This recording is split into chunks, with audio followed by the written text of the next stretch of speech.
Friends, आप सभी का स्वागत है आपके अपने यूट्यूब चैनल धनी एजुकेशन में। देखिए, मैं लेके आई हूँ आज आपके सामने एक नया कवि जो कि आपके मोस्ट इम्पोर्टेंट कवि हैं। आज आपके जो है आठ आठ आठ नंबर के कवि हो जाएंगे रामधारी सिंह दिनकर। देखिए, रामधारी सिंह दिनकर को 10वीं क्लास में सबसे ज़्यादा अंक प्राप्त होने पर भूदेव स्वर्ण पुरस्कार मिला था। देख लो, 10वीं क्लास के अंदर। और इनका जो जन्म इनका हुआ था मुंगेर जिले के सिमरिया ग्राम में, बिहार में इनका जन्म हुआ था। और इनको राष्ट्र कवि के नाम से जाना जाता है। और इनकी रचनाओं में क्या मिलता है, इनकी रचनाओं में जो है मतलब इनको हुंकार और अनल का कवि भी कहा जाता है, क्योंकि इनकी जो रचना है, इनकी रचनाओं में विद्रोह का जो स्वर है वो मिलता है। इसीलिए इनको हुंकार या अनल का कवि भी कहा जाता है। देखिए, इनका जन्म, सबसे पहले जन्म ले लेते हैं अपन। जन्म 1908 ईस्वी में। 1908 ईस्वी में बिहार के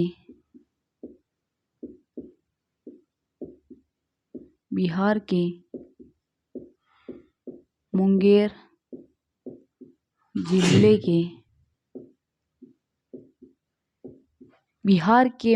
जिले के सिमरिया ग्राम में इनका जन्म हुआ था।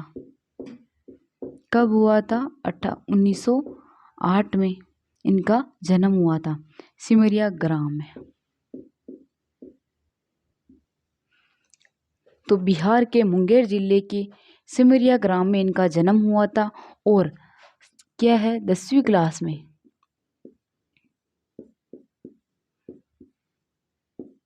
10वीं कक्षा में हिंदी में अधिक अंक प्राप्त होने पर, है ना, क्या है, 10वीं कक्षा में हिंदी में सर्वाधिक अंक प्राप्त होने पर, 10वीं कक्षा में हिंदी में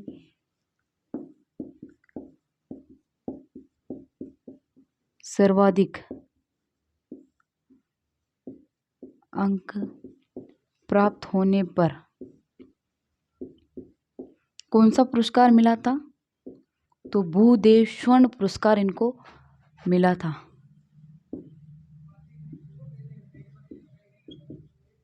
भूदेव स्वर्ण पुरस्कार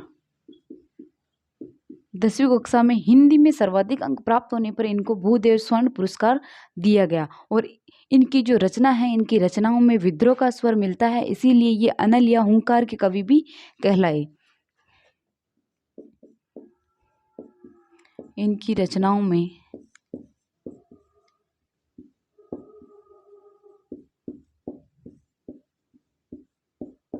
किसका स्वर मिलता है? तो विद्रोह का स्वर मिलता है।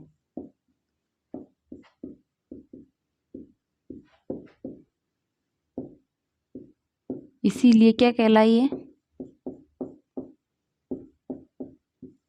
इसीलिए ये अनल या हुंकार के कवि कहलाए। क्या कहलाए? अनल या हुंकार के कवि कहलाए। अनल या हुंकार के कवि कहलाए। क्या कहलाए? अनल या हुंकार के कवि कहलाए। और इनकी एक रचना आती है, रचना काव्य आता है। इनका एक महाकाव्य है उर्वशी। क्या है? उर्वशी, जिसका टाइम है 1961 ईस्वी। उर्वशी पे इनको 1917 के अंदर भारतीय ज्ञानपीठ पुरस्कार मिला था। और उर्वशी इनका एक गीति काव्य भी है, इनका एक चंपू काव्य भी है। चंपू गद्य पद्य मिश्रित रचना को चंपू काव्य कहते हैं। तो ये एक गीति काव्य है, चंपू काव्य है, महाकाव्य है। और इसके अंदर उर्वशी और पूर्वा जो है उसके कामाध्यात्म जीवन का इसमें वर्णन है। कामाध्यात्म मतलब भौतिक जीवन का इसमें वर्णन किया गया है। और ये एक 5 अंकों में विभक्त रचना है इनकी। और इसके अलावा इनकी फेमस मोस्ट इम्पोर्टेंट आपके सिलेबस के अंदर है, 2nd ग्रेड के अंदर, कुरुक्षेत्र इनकी रचना है, जिसको आधुनिक युग की गीता कहा जाता है, जिसमें 7 सर्ग हैं। तो ये है इनकी 2 महत्वपूर्ण रचनाएं। तो देखिए, और इन्होंने कहा था कि मैं प्रयोगवाद का अगुआ नहीं, मैं प्रयोगवाद का पिछलुआ हूँ। ये इनका कथन है। इनका जो प्रमुख कथन है वो क्या है? देखो, इससे पहले ये दूसरे राष्ट्र कवि कहलाए। क्या कहलाए? दूसरे राष्ट्र कवि। तो मैंने आपको जब मैथिली शरण गुप्त पढ़ाए थे तब मैंने कहा था कि गांधी जी ने उनको भारत भारती रचना के बाद में राष्ट्र कवि की उपाधि दी। तो पहले राष्ट्र कवि आधुनिक युग के या आधुनिक काल के आपके मैथिली शरण गुप्त हो जाएंगे, और दूसरे जो राष्ट्र कवि हैं वो आपके रामधारी सिंह दिनकर हो जाएंगे। तो देखिए, दूसरे राष्ट्र कवि क्या कहलाए? दूसरे राष्ट्र कवि।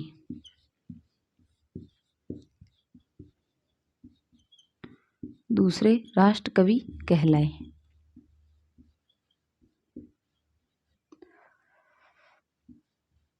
क्या कहलाए? दूसरे राष्ट्र कवि कहलाए। और इसके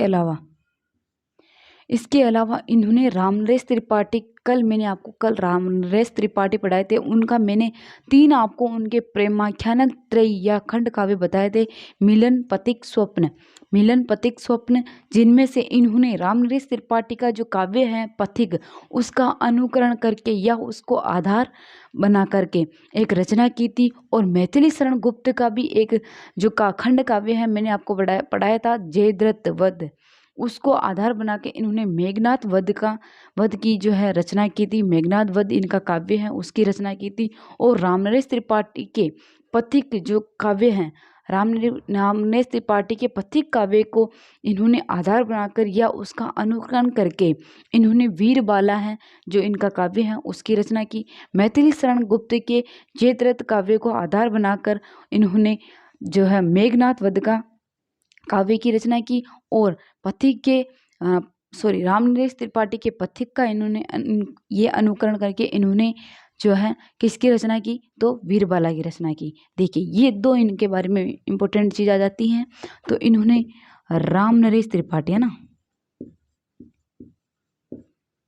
रामनरेश त्रिपाठी का कौन सा काव्य है? तो पथिक। कल मैंने आपको बताया था मिलन, पथिक, स्वप्न, इनको तीनों को क्या कहा जाता है? प्रेमाख्यान त्रय या खंड काव्य कहा जाता है। तो इन्होंने रामनरेश त्रिपाठी के पथिक का अनुकरण करके, है ना, पथिक का अनुकरण करके या आधार बनाकर, है ना, अनुकरण या आधार बनाकर किसकी रचना की? करके वीरबाला की रचना की। किसकी रचना की? वीरबाला इनका काव्य है, इसकी रचना की। और मैथिली शरण गुप्त, तो इन्होंने गुप्त जी के कौन सा है? जयद्रथ वध, ये भी इनका खंड काव्य है। जयद्रथ वध को आधार बनाकर किसकी रचना की? तो इन्होंने मेघनाद का वध, क्या है? मेघनाद वध, ये इनका काव्य है।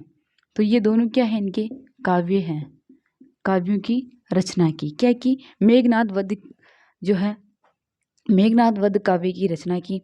और वीरबाला की रचना की। किसका अनुकरण के? रामनरेश त्रिपाठी और गुप्त जी की रचनाओं का अनुकरण करके या इनके काव्यों का अनुकरण करके, है ना।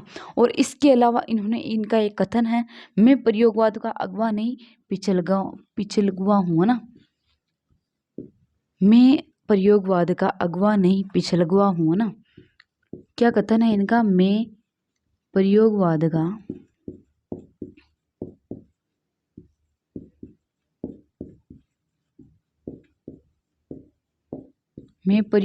का अगवा नहीं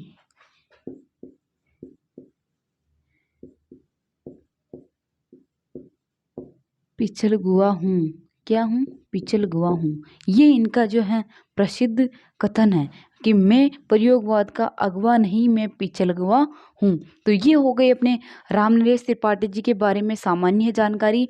तो देखिए, इनका जन्म बिहार के मुंगेर जिले के सिमरिया ग्राम में इनका जन्म 1908 ईस्वी के अंदर हुआ था। इनकी रचनाओं में विद्रोह का स्वर मिलने के कारण इनको अनल या हुंकार का कवि कहा जाता है। इनको दूसरा राष्ट्र कवि कहा जाता है। इन्होंने पथिक के काव्य रामनरेश त्रिपाठी के काव्य पथिक का अनुकरण करके वीरबाला काव्य की रचना की। और मैथिली शरण गुप्त जी के जो है जयद्रथ वध खंड काव्य का अनुकरण करके या उसको आधार बनाकर इन्होंने क्या किया? मेघनाद जो है वध मेघनाद वध नाम से एक काव्य की रचना की और यह कहते हैं कि मैं प्रयोगवाद का अगुआ नहीं, मैं प्रयोगवाद का पिछलगुआ हूँ। तो ये हो गई आपके रामधारी सिंह दिनकर के बारे में संपूर्ण तरीके की जानकारी, सामान्य तरीके की जानकारी। अब अपन बात करते हैं इनके निबंध, इनके काव्य, इनकी रचनाएं। देखिए कौन कौन सी आती हैं। तो इनकी रचनाएं मैंने आपके मोस्ट इम्पोर्टेंट कवि बन जाते हैं, क्योंकि इनको भारतीय ज्ञानपीठ पुरस्कार भी मिला था, इनको साहित्य अकादमी भी मिला था, इनको 10वीं क्लास में ही भूदेव स्वर्ण पुरस्कार मिला था। तो आपके ये मोस्ट कवि हो जाते हैं और आपके ये आज 8 नंबर के कवि हो जाते हैं द्विवेदी काल के। फिर अपन जो बच रहे हैं वो पढ़ेंगे। फिर अपन पढ़ेंगे छायावाद। क्या पढ़ेंगे? छायावाद। आप में से एक भी कमेंट नहीं करता है कि आपको क्लास कैसी लगती है, कोई शेयर भी नहीं करता है क्लास को। अब आपके एग्ज़ाम्स, आपकी वैकेंसी आने लग गई हैं, फिर भी आप लोग कमेंट नहीं करते कैसे पढ़ाना है, क्या पढ़ाना और क्या मैटर लेके आऊँ। देखिए अब बात करते हैं इनकी रचनाओं के ऊपर। तो रचना में सबसे पहले मैंने आपको बता ही दिया कि जो है रचनाएं वो आएंगी। तो एक दो क्वेश्चन आपके ज़रूर आएंगे कि ये जो रचना है ये कौन सी विधा की है। तो सबसे पहले अपन जो इनके हैं काव्य के ऊपर काव्य के ऊपर बात कर लेते हैं। तो इनकी जो पहली रचना आती है ना, वो तो आती है इनकी रेणुका, जिसका टाइम तो 1935 ईस्वी है। उससे पहले इनकी रचना आ जाती है वो प्रेम भंग है या प्रण भंग है, प्रण भंग रचना आ जाती है, जिसका टाइम 1929 ईस्वी। लेकिन इनकी जो पहली रचना है वो है रेणुका। देखो वो बाद में प्रकाशित बाद में हुई होगी, लेकिन इनकी जो पहली रचना है वो है रेणुका। कौन सी रचना है? रेणुका। उससे पहले देखिए एक आ जाती है इनकी प्रणभंग, फिर आ जाती है रेणुका, फिर आ जाती है इनकी हुंकार, फिर आ जाती है इनकी रसवंती। ये काव्य के ऊपर बात कर रहे हैं अपन। फिर आ जाता है इनका, टाइम भी लिख देती हूँ मैं, है ना, 1929 ईस्वी, 1935 ईस्वी। हुंकार का टाइम आ जाता 1938 ईस्वी। रसवंती का टाइम आ जाता 1939 ईस्वी। इसके बाद जो इनकी रचना आ जाती है द्वंद्व गीत। कौन सी रचना आ जाती है? द्वंद्व गीत। इसका टाइम नहीं मिलता भैया ना। फिर आ जाती है इनकी कुरुक्षेत्र, जिसका टाइम है 1946 ईस्वी। आधुनिक युग की गीता। क्या है ये? आपके सेकंड ग्रेड में जो है सिलेबस में भी है ना, कुरुक्षेत्र 1946 ईस्वी। इसे क्या कहा जाता है? आधुनिक युग की गीता। फेमस रचना है इनकी, बहुत क्वेश्चन आते हैं इससे, सेकंड ग्रेड वालों के सिलेबस में चल रही है अभी, है ना। तो इसे आधुनिक युग की गीता कहा जाता है। और इसमें कुल सर्ग हैं, 7 सर्ग हैं इसके अंदर, है ना। इसे आधुनिक युग की गीता कहा जाता है, 7 सर्ग है इसके अंदर। और अब देखिए इनकी जो 7वीं रचना है सामधेनु। कौन सी रचना है? सामधेनी। क्या है? सामधेनी 1946 ईस्वी। कौन सी? सामधेनी 1946 ईस्वी। ये इसका टाइम आ जाता है। फिर 8 नंबर आ जाती है इनकी रचना, आपकी आ जाती है बापू। कल अपने राम नरेश त्रिपाठी पढ़ाया था, तब आपको मैंने उनकी रचना बताई थी एक माता। और आज अब इनकी रचना आ जाती है बापू। कौन सी आ जाती है? बापू। बापू का टाइम है 1946 ईस्वी। सामदेनी और बापू दोनों का टाइम है 1946 ईस्वी। अब मैं इधर लिख देती हूँ आपके, देखिए 9 नंबर पर इनकी रचना आ जाती है इतिहास के आंसू, रश्मि रति दिल्ली। इतिहास के आंसू, इतिहास के आंसू,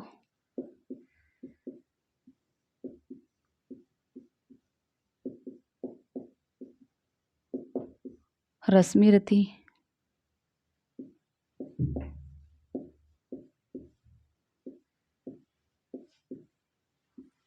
दिल्ली।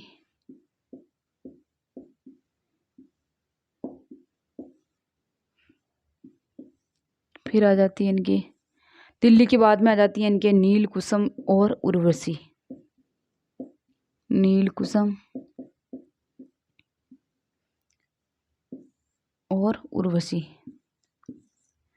उर्वशी मैंने आपको पहले बता दिया, इनका एक गीति काव्य है। ये उर्वशी का टाइम जो है 1961 ईस्वी है। देखो अपन जब जयशंकर प्रसाद पढ़ेंगे छायावाद के अंदर, अपन जब जयशंकर प्रसाद पढ़ेंगे तब जयशंकर प्रसाद का भी काव्य आएगा उर्वशी, जिसका टाइम है 1909 ईस्वी।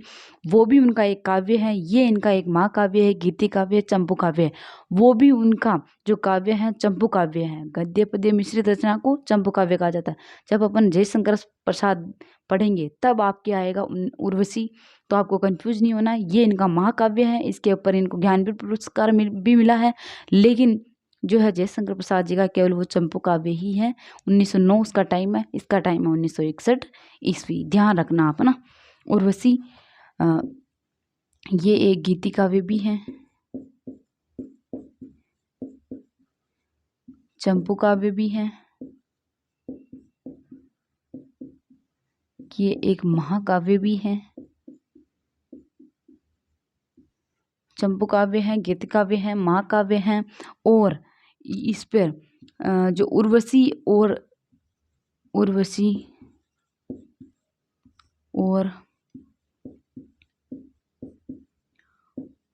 पुरूरवा के काम अध्यात्म का वर्णन। क्या है? काम अध्यात्म का वर्णन। काम अध्यात्म मतलब भौतिक जीवन का वर्णन है, इन दोनों का वर्णन है ना। क्या है इसमें? उर्वशी और पुरूरवा के काम अध्यात्म का वर्णन है। और 1972 के ऊपर 1972 में इस पर भारतीय ज्ञानपीठ पुरस्कार मिला ना। इस रचना पर इनको भारतीय ज्ञानपीठ पुरस्कार मिला।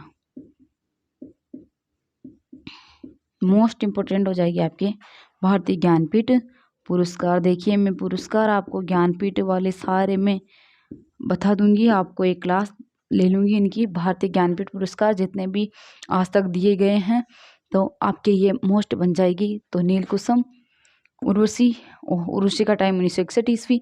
इसके बाद में आपके आ जाते हैं, इससे पहले इनका टाइम लिख लो, इसका है 1955, 1954, ये इसका टाइम आ जाता है ना। और रश्मि रत्ती का भी लिख लो आप, 1952 ईस्वी है ना।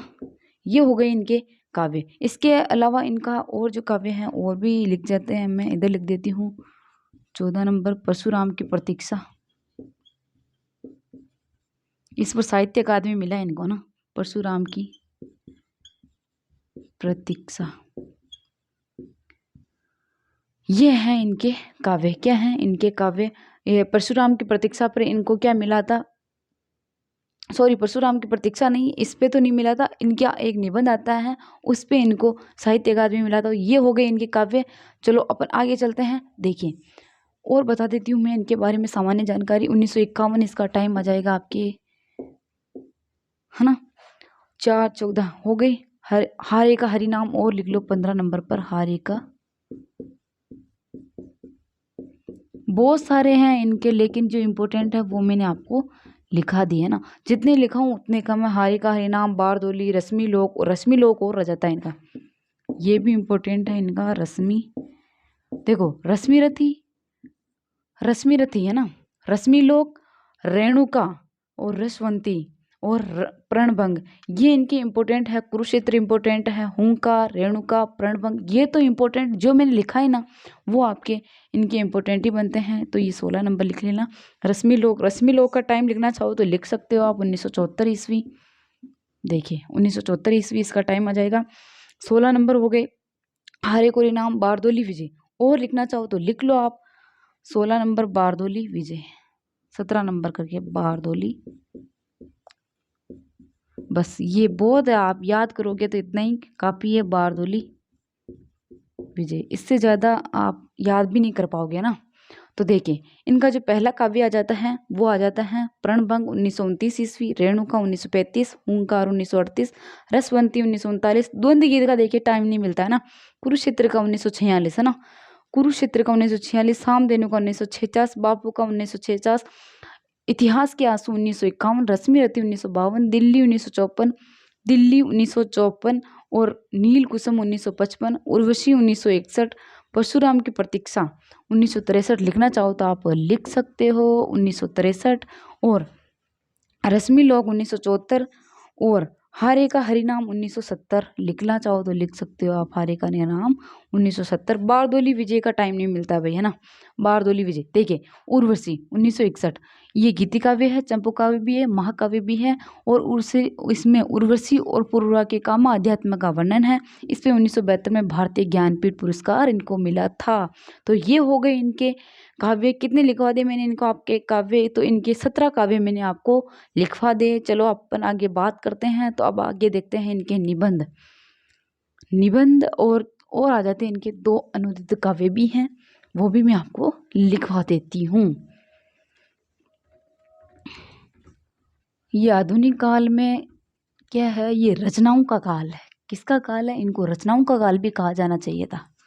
इतनी भी रचनाएं हैं ना इसमें, आप एक को याद करोगे दूसरी को भूल जाओगे, एक को याद करोगे तो आगे जाके मिक्स हो जाएगी, है ना। ऐसे नाम भी सेम सेम से।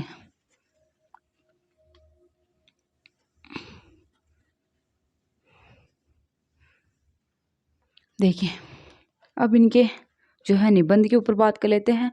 अर्धनारीश्वर संस्कृति के 4 अध्याय, वट पीपल उजली आग, है ना। निबंध वेदा लिख लेना आप सबसे पहले। निबंध कौन कौन से हैं? अर्धनारीश्वर,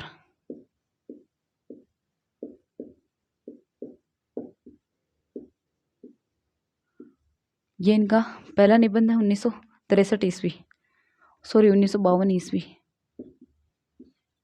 1952 ईस्वी। इसके बाद में है संस्कृति के 4 अध्याय 1956 ईस्वी। संस्कृति के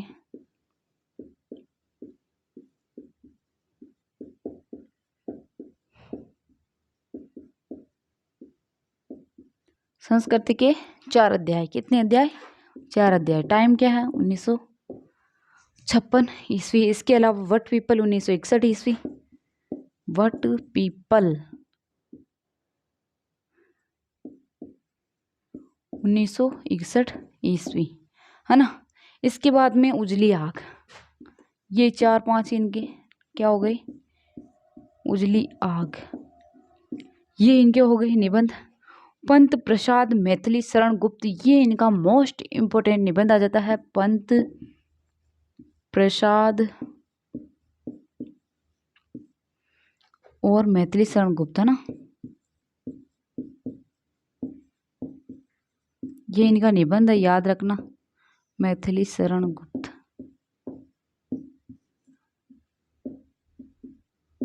ये क्या है? इनके निबंध है।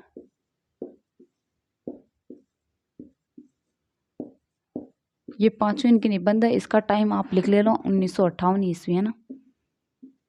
देखो इसका जो है टाइम नहीं मिलता भाई, है ना। अर्धनारीश्वर 1952 ईस्वी। संस्कृति के 4 अध्याय 1956 ईस्वी। वट पीपल 1961 ईस्वी। उजली आग पंत प्रसाद मैथिली शरण गुप्त, ये मोस्ट इंपोर्टेंट है, स्टार लगा लेना। 1958 ईस्वी, है ना। अब 2 इनके अनुदित काव्य भी हैं। कौन से हैं अनुदित काव्य? एक तो है आत्मा की आंखें और एक है सीपी और शंख। अनुदित काव्य, आत्मा की आंखें और सीपी और शंख। क्या है? आत्मा की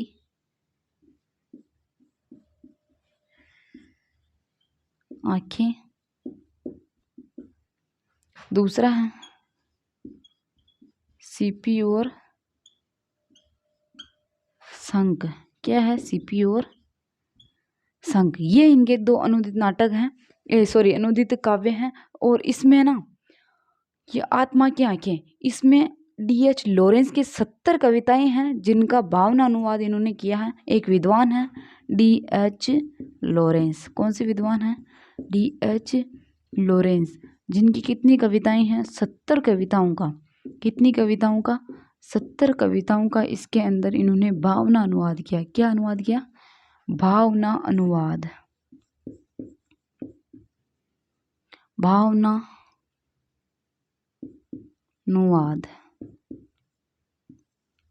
D.H. लॉरेंस की 70 कविताओं का इस काव्य के अंदर इन्होंने क्या किया, तो इस काव्य के अंदर इन्होंने D.H. लॉरेंस की 70 कविताओं का भावना अनुवाद किया। तो ये होते हैं आपके रामधारी सिंह दिनकर जो, और एक इनकी संस्कृति के 4 अध्याय अर्धनारीश्वर, और ये इनके निबंध है अर्धनारीश्वर संस्कृत के 4 अध्याय पर। इनको ये आपके एक इम्पोर्टेंट चीज़ बताती हैं, साहित्य अकादमी पुरस्कार मिला था।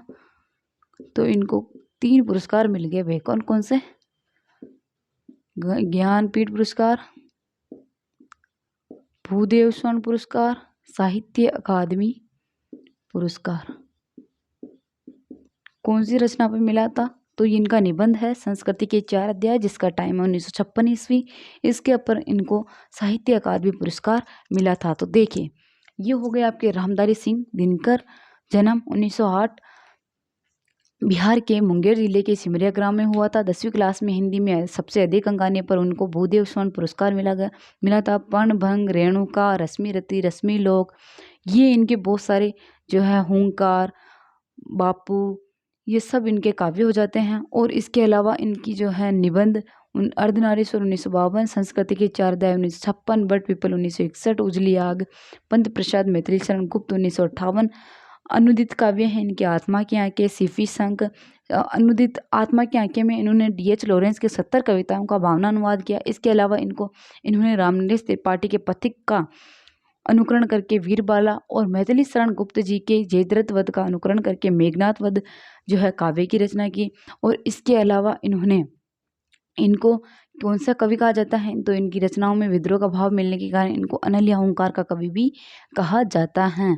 और इनको साहित्य अकादमी, उर्वशी इनकी रचना है, महाकाव्य है, जिसके ऊपर ज्ञानपीठ पुरस्कार मिला था और साहित्य अकादमी मिला था, और भूदेव स्वर्ण पुरस्कार भी इनको मिला था। तो ये हो गए आपके हैं रामधारी सिंह दिनकर, संपूर्ण रूप से कंप्लीट होते हैं। तो मिलते हैं कल नए कवि के साथ में, तब तक सभी को बहुत बहुत धन्यवाद। क्लास को ज़्यादा से ज़्यादा शेयर करना, सब्सक्राइब करना, लाइक करना, अगर पसंद आए तो लाइक करना। ठीक है, धन्यवाद।